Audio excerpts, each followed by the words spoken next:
안녕하세요. 이번 한국지능정보시스템학회의 인텔리전스 지능형 제품 부분에 대상을 받게 되어 대단히 자랑스럽고 영광스럽게 생각합니다. 저희 와이즈너 소개와 더불어 상을 받게 된 저희 챗봇 솔루션 아이챗에 대해서 설명을 드리겠습니다. 저는 와이즈넛의 연구소장 장정훈입니다.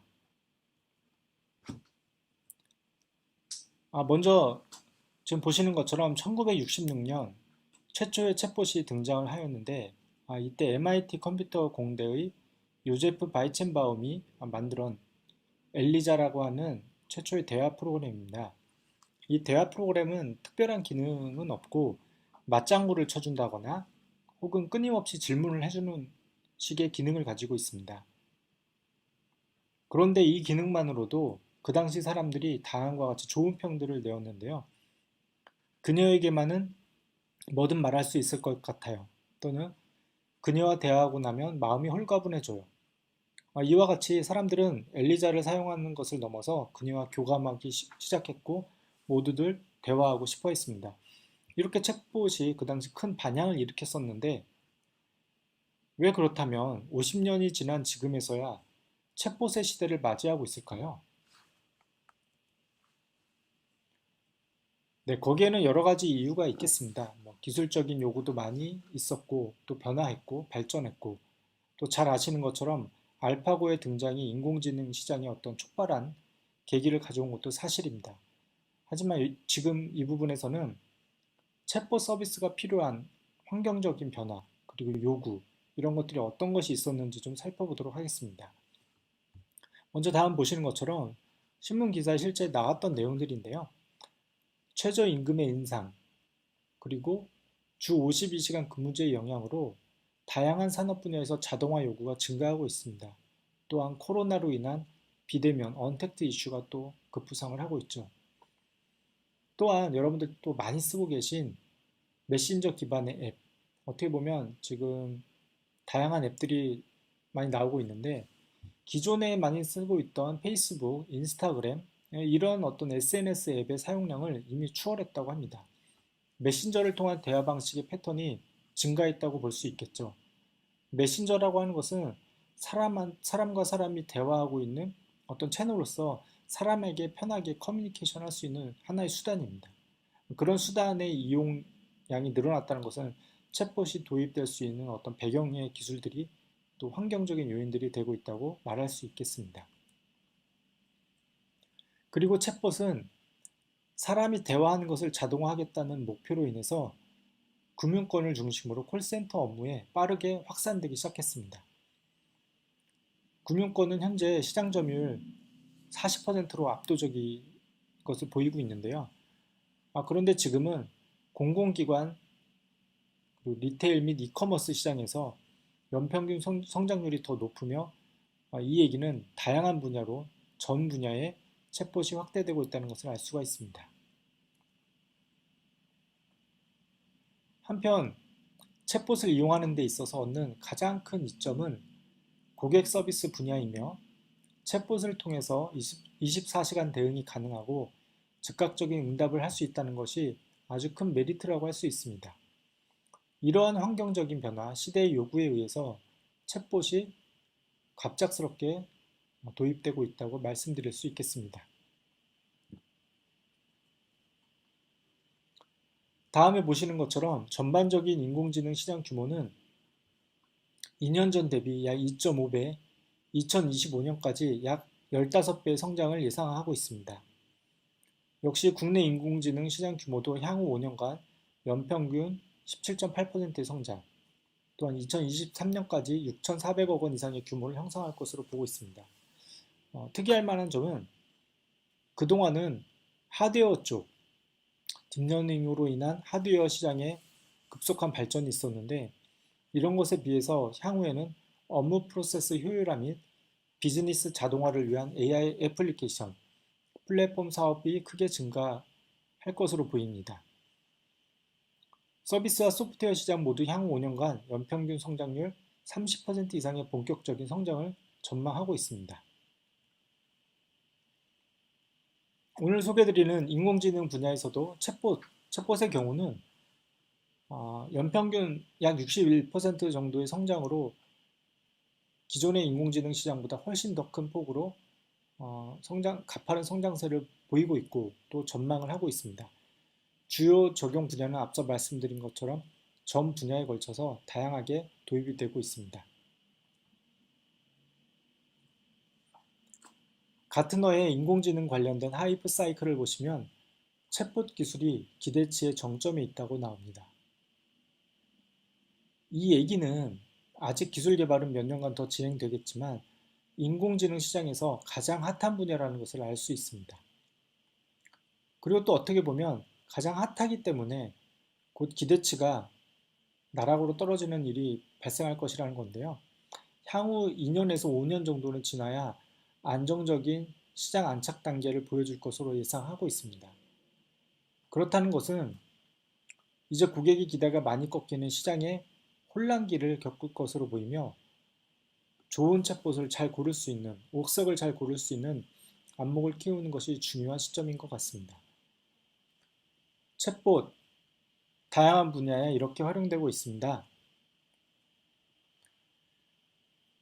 국내 최다의 인공지능 챗봇 상용화 레퍼런스를 가지고 있습니다. 공공 분야의 대미 서비스용과 내부 업무용, 또 민간 분야의 대미 서비스용과 내부 업무용으로 다양하게 적용되어 있으며 경기도청의 지능형 세정봇, 인천국제공항공사의 공항 여행 챗봇, 서울특별시 다산콜재단의 대화형 서비스, 병무청, 통계청 등등의 다양한 대미 서비스용의 챗봇 구축 레퍼런스를 가지고 있으며 내부 업무용으로는 한국중부발전이나 병무청 남부발전 등등에 적용되어 사용하고 있습니다. 또한 민간 부분에서는 금융 분야가 압도적으로 많이 있는데 대신증권, 신한은행, 신한카드, 그리고 유통물류, 교육, 여행 등등의 다양한 분야에 활용이 되고 있습니다. 그러면 각각의 사례에 대해서 간략하게 알아보겠습니다. 먼저 공공 분야의 서울시 120 상담 챗봇입니다. 서울시 민원상담봇 톡톡 120은 62종의 현장 민원과 310종의 행정 정보를 안내하고 있습니다. 하루 1,500건이 챗봇으로 지금 처리가 되고 있으며 상담자 업무가 경감이 되고 민원 대기시간 감소로 이용자 만족도가 증가하고 있다고 합니다. 그리고 경기도청 지방세 상담봇은 세무 관련 내용을 문의하고 답할 수 있는 그런 서비스로 활용이 되고 있습니다. 민원 처리에 많은 시간이 소요되는 지방세 분야에 실시간으로 응답 처리를 하고 있으며 세무 담당 공무원의 업무 효율이 많이 향상되고 있다고 그런 피드백을 받고 있습니다. 그 밖에 인천공항의 운항 정보나 공항 내 정보들, 또 혼잡 정보, 지도 서비스, 여행 관련 부가 안내를 제공하는 에어봇이 있습니다. 24시간 365일 무인 자동 응대 서비스를 제공하고 있으며 성공적으로 운영이 되고 있어서 1차 사업에 대한 서비스 범위를 확대하여 다음과 같이 2차 추가 고도화 사업 등을 진행하기도 하였습니다. 작년에 사업을 진행했던 병무청과 통계청입니다. 어떤 분야보다도 민원 문의가 활발하여 담당자들의 피로도가 높은 곳이 바로 병무청입니다. 그런데 민원 상담의 71%가 단순 병역 정보 안내라고 합니다. 이를 자동으로 응대할 수 있는 서비스를 구축하여 대응을 하고 있습니다. 통계청 데이터 멘토링 챗봇 같은 경우는 마이크로 데이터 유선 문의 50에서 60%가 단순 문의로 이 영역에 대해서 챗봇이 대응을 할 수 있도록 구축이 되었으며 이용자들도 빠른 응대에 만족해하고 있고 담당자는 업무가 경감이 되어 더욱 친절한 응대 등이 가능하다고 피드백을 받고 있습니다. 다음으로는 챗봇이 내부 업무를 자동화하는 API와의 결합한 형태로도 활용이 가능하고 적용이 되었습니다. 전표 처리를 하는 데 있어서 건당 약 10분 이상의 소요 시간이 걸린다고 합니다. 어디에 갔다 왔는지, 무슨 내역을 사용했는지 영수증 같은 것들을 처리해야 되는데 시스템에 입력해야 되고 영수증에 있는 내용들을 발췌해야 되고 이런 일들이 참 단순하지만 번거로운 일들입니다. 이런 것들을 RPA와 결합한 형태로 챗봇이 도입이 되었는데 RPA는 로보틱 프로세스 오토메이션의 약자입니다. 업무 자동화 하는데 많이 쓰이는 그런 개념으로 지금같이 전표 처리 자동화로 단순 반복적인 업무에 소요되는 시간을 획기적으로 줄일 수 있으며 다음과 같은 고객사들에 적용되어 사용하고 있습니다. 그리고 금융기관에서 챗봇 도입을 많이 하고 계시는데 일부 다른 챗봇 구축을 도입했다가 포기하는 경우들을 종종 볼 수 있습니다.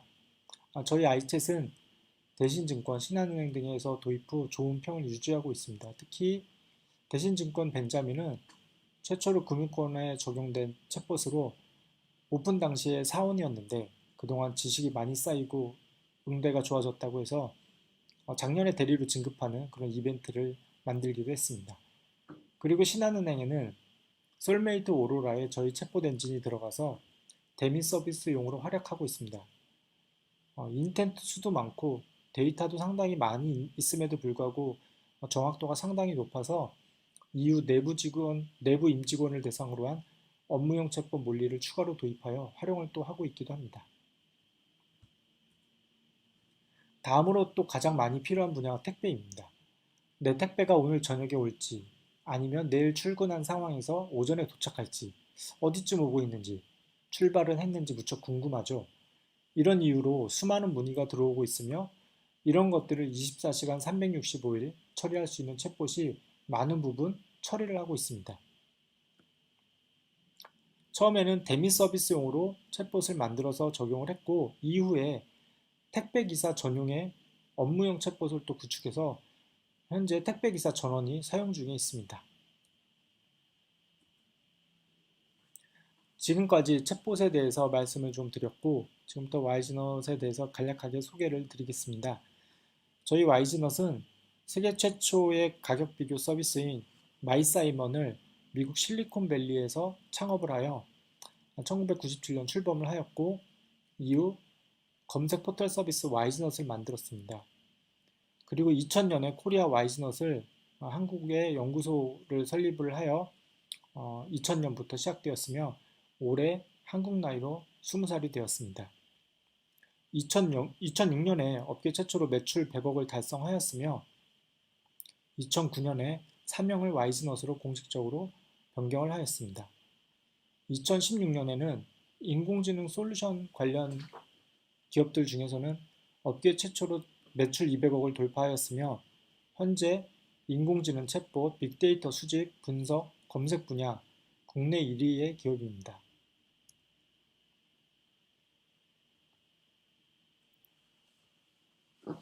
저희 와이즈넛은 지난 20년간 언어 처리 기술 기반의 검색 소프트웨어를 시작을 해서 인공지능 챗봇에 이르기까지 다양한 자체 기술을 보유하고 제품을 판매하고 있으며 누적 고객 3,400여 개를 보유하고 있고 글로벌 10개국에 인공지능 소프트웨어를 제공한 바가 있습니다.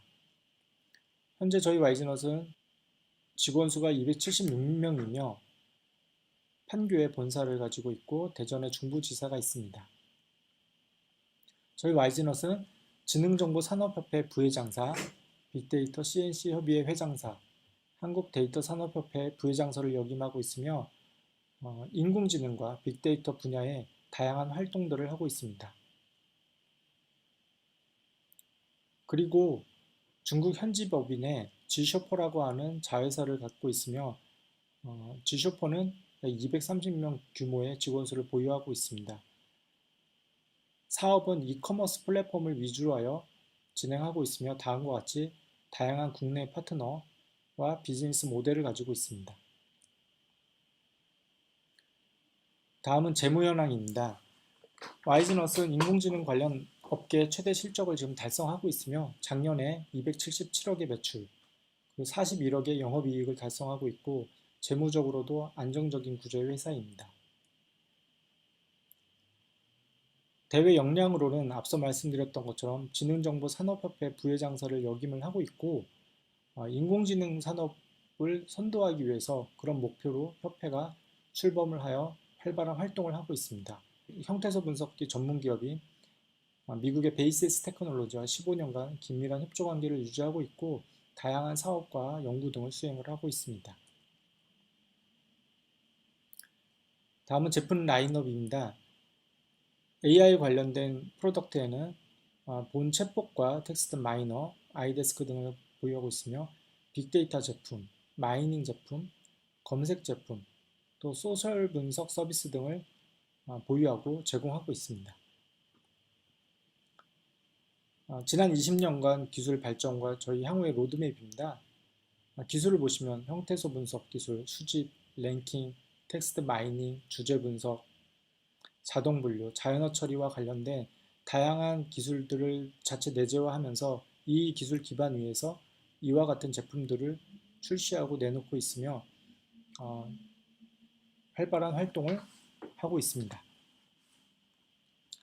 지금까지 저희 YG넛에 대해서 소개를 드렸으며 다시 한번 본 대상을 받게 되어 감사하다는 말씀을 드리며 앞으로 더욱 발전하는 모습을 보여드릴 수 있도록 노력하겠습니다. 감사합니다.